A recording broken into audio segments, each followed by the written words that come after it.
Alright, Zach, it's back. Here it is. This is my hammock setup. I hope you can hear me. I've never really recorded a video with this camera before, so I don't know how well this is going to work. But this is what it looks like from inside. This is what it looks like. This is when it's cocooned sort of over on itself. That's my thermarest inside there, and you can see that that's the hammock. There's the pouch I was telling you about. That's the stuff sack. You stuff the hammock into this stuff sack, and then when it's hanging, you can use it to put your water bottle or a book or whatever you want in there. And I feel like I did a really poor job of explaining the tree huggers. Basically, it's just one long strip of, nylon webbing with a loop tied in each end, and then another little loop tied at, intervals down, so you can choose to hook your hammock into any one of those loops. Also, you can the way you loop it around the tree, it can be any thickness of tree. Now, these are made specifically for my yard. I knew where I was setting them up, so I didn't have to make them very long.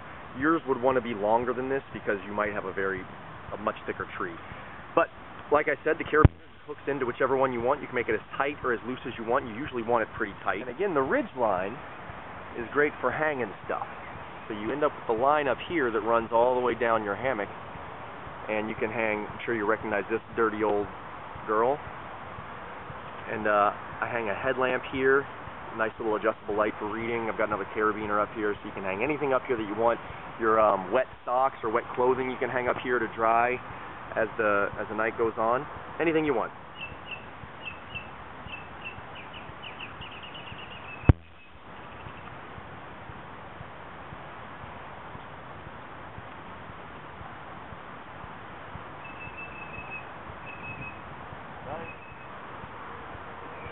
Diagonal of it.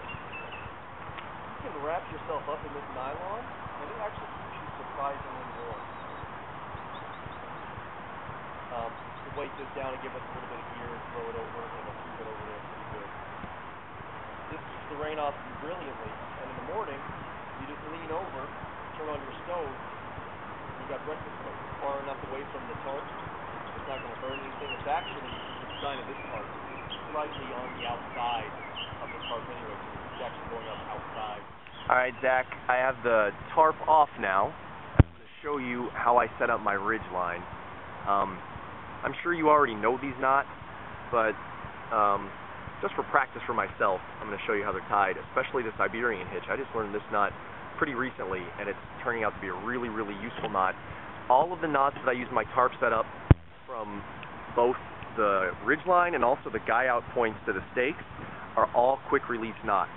So at the end of the day, when I break camp, I can break camp really, really easily.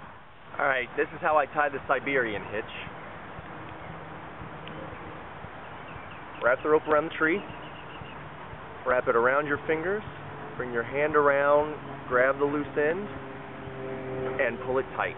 And once you've got it tied, slide up against where you want it. And you can put as much force on this as you want. It'll never ever come undone until you pull the tag end.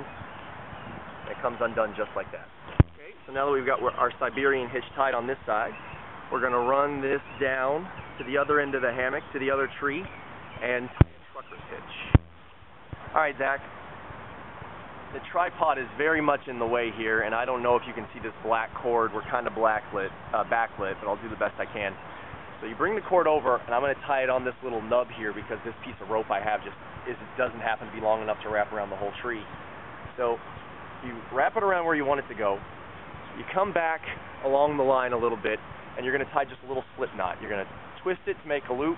You're going to grab the end of the rope that's going towards the tree and pull it through and cinch it down to make yourself a little loop right there. So now this end goes around the tree and back through that loop, and then you're going to pull that tight. And you create a pulley system when you do that. So you can put a lot of tension on this, and like I said, you want this really to be as tight as a drum. So you pull that, and when you're ready to tie it off, you pinch it there, you bring this through a bite of the rope and tie yourself a slippery half hitch. So there you got a very tight ridge line that's not going to come undone, and when you're ready, you just pull the loose end, it comes undone, and then this knot, since it's a slip knot also, just pull that and it comes right undone. Alright, Zach, this is a great knot. It's the adjustable loop. Again, I'm sure you already know it, but it's so useful to me when guying out my tent. I got the rain fly set back up, and this is the guy line coming down from one of the corners of my tarp. That little blue dot, I don't know if you can see it, that is the tent stake. So the way this knot works is you take the guy line, put it under the tent stake. You want a little bit of pressure on it. Bring it up a little bit and pinch it. Let me make sure I'm on camera. Yep. So you're going to, this has been brought on top of it. You're going to wrap it around that part of the rope once, twice. Most people stop at 2. I like to wrap it around a 3rd time. Then you wrap it all the way around both of those parts of the line, and then take a bite of it and bring it up through that, basically tying just that part into a half hitch. And you cinch it all up. You got to be a little careful when you cinch it up. But there you go. Once you have the knot tied, you end up with a knot that you can put pressure on and it won't slip. But if you pull it from the knot itself, it will adjust however tight you want it. You can pull it real tight. Am I still on camera? Yep. And get a lot of tension there on the rope, or you can grab it and it won't loosen if you pull from up here. Or you can grab up here and slide it down and put a lot of slack in the rope. Either way you like it. I like my tent flaps to be pretty tight. So I'd tighten it down like that.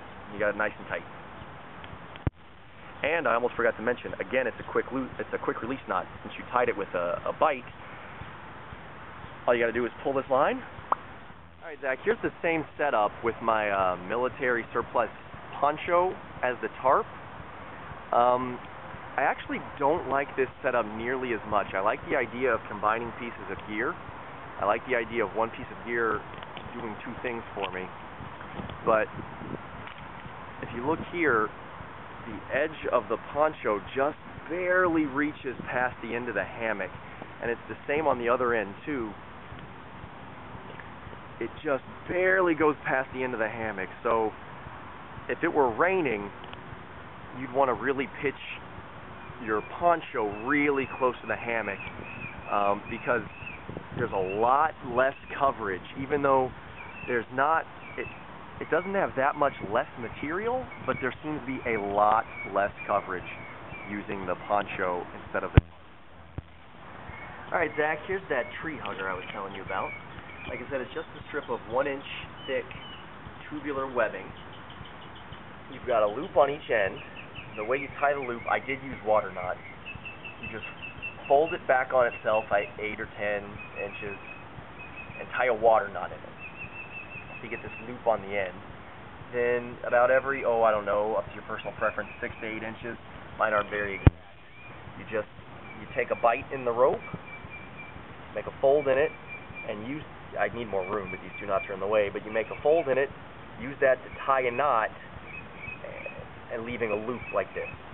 So you just got different loops all the way down the piece of webbing, and that's how you make the tree huggers. It's getting so exciting! Continued on part 2.